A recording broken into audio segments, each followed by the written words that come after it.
It's been 5 years.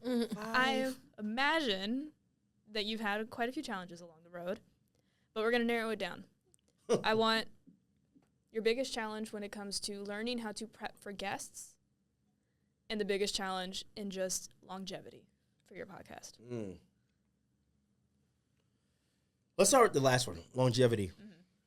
You question which direction you want to go sometimes because sometimes you don't grow as fast as you want to, so it makes you want to question it, all right?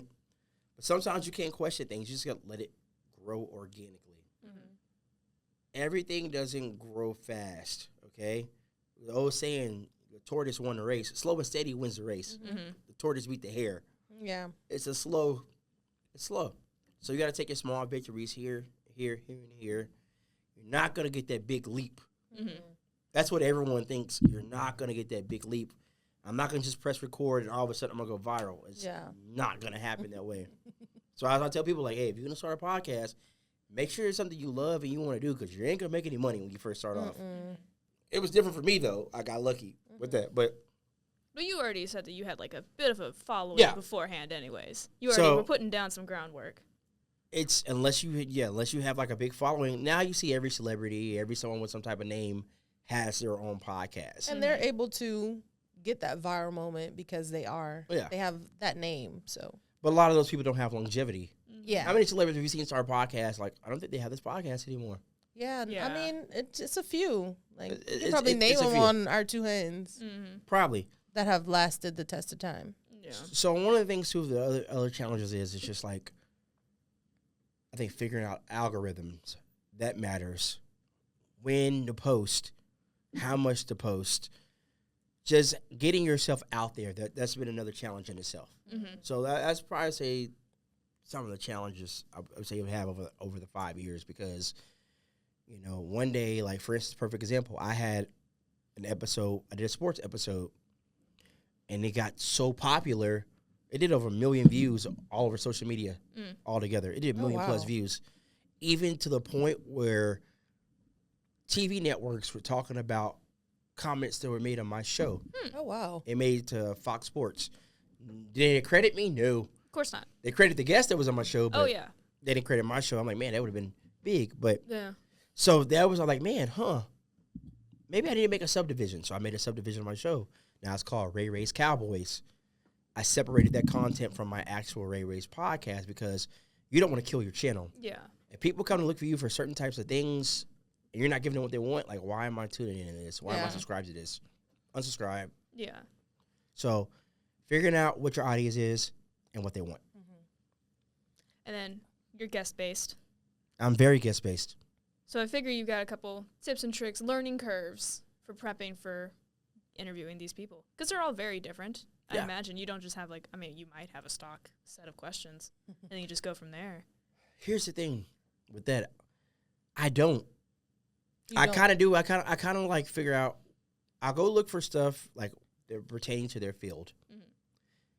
But most of it is just a natural conversation. I feel like my show is not an interview, it's a conversation. We just go with the vibes. We vibe out. And it's always good. And that starts before we even do the interview. Because you got to make people feel comfortable. Because not everyone's going to open up to you. So that's one of the things I try to do is try to make people feel like they're at home. They're kicking back. They're chilling. And we're just talking. And so what are some ways that you do that? Because I've seen you pull out all the stops for your guests. Yeah. Man, I come in here, you know, you got meat and cheese boards sometime. I be having drinks, champagne. One of my favorite things I like to do is I make flyers to put on the TV. It says, welcome special guest, such and such. It has my logo on it. It has pictures of them. It's not just one picture. It's multiple pictures. Just to make them feel special. Like, hey, thank you for taking time out of your day to come be here. And people love that. You know, when you make someone feel special, that's the best thing for me. Like, I love it when people take their phone out. Like, oh, let me take a picture and record I was here. That's awesome. That's an awesome thing. So people see that like, oh, I want to be on that show now. So you got more people willing, like, hey, I want to go to his show because I like what he does. He's differently. So I think that's probably one of the smaller ways that I stand out from other people because I've been here. Shit, how long have I been at Hello? 4? Yeah. 4 years? Like that, Yeah. Something like that.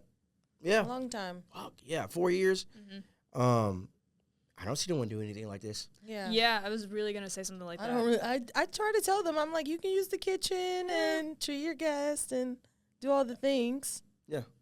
Because, I mean, it started off when I was in the first studio I was in. I had to have a table, and I put a bunch of different drinks on it. Mm-hmm. We had a bunch of different bottles. It was like a bar. You come in, just pour up, have yourself a good time. So I was like, oh, let me take it a step further. When I saw the TVs, I'm like, you know what I could do? I could do that. Then I was like, you know what? People be hungry sometimes. Let me get something small. Just I love that. You're utilizing the has, space. Yeah, you even have not embroidered, but like personalized table runner. Table runner, yeah. I do. Yeah. To put up on our tables when you put out all your stuff. Yeah, because I think that's the other side of podcast marketing, right? You know, we didn't really get into this yet, but a lot of podcasting, as you know, you've been doing it for a while, is it's not just the conversation. Yes, that is important.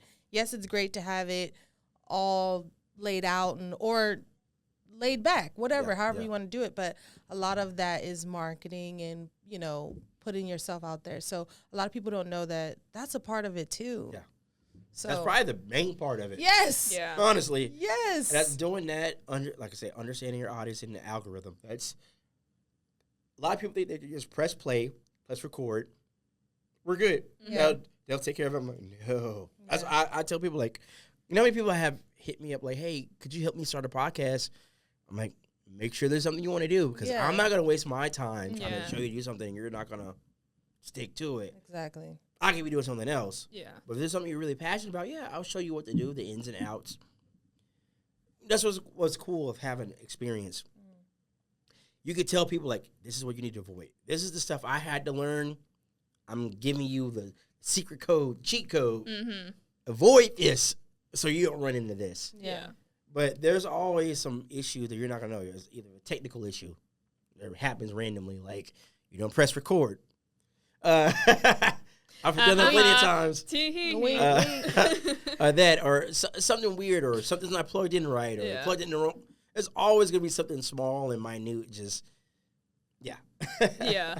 Right. Speaking of like small and minute, and I know you've talked about having on a lot of different co-hosts and doing all these different side shows, which is very, which is good. Everyone should do this. Being a variety show is probably where it's at right now. Yeah. So in regards to that, we had some conversation off camera, and we kind of talked about a little conflict that arises when you're dealing with different people. How do you deal with that conflict, and how does it keep you going rather than making you feel like shut down? Bombing your entire work so far. Yeah. I think it's a matter of wanting to prove people wrong, if in a way. Spite, yeah. Out of spite, like, I want to be successful. Out of spite, what they say, revenge is the best success. It's like one of my favorite movies of all time. It's called The Count of Monte Cristo. Oh, yeah. And have you ever read the book? Yes, great book. This guy was not in a great position in life, you know, but he worked hard for everything he had. Someone of a higher stature betrayed him because they were jealous of the small things he did have. So he was imprisoned. While he was in prison, he improved himself. Wow. From arithmetics to see this. learning how to be. He found a treasure map. He got a treasure. So he got very successful. Yeah, now he's got the money to back it up. So that he used his success to get his revenge for the people that wronged him. So that's something that kind of sticks in my mind. You know, I don't have any hate towards anyone. I'm like, you know what? Things happen for a reason. It's either a blessing or a lesson. But at the end of the day, I'm going to prove everyone wrong. If you ever doubted me, so help you God, one day you're going to be like, gosh, what did I do? Yeah.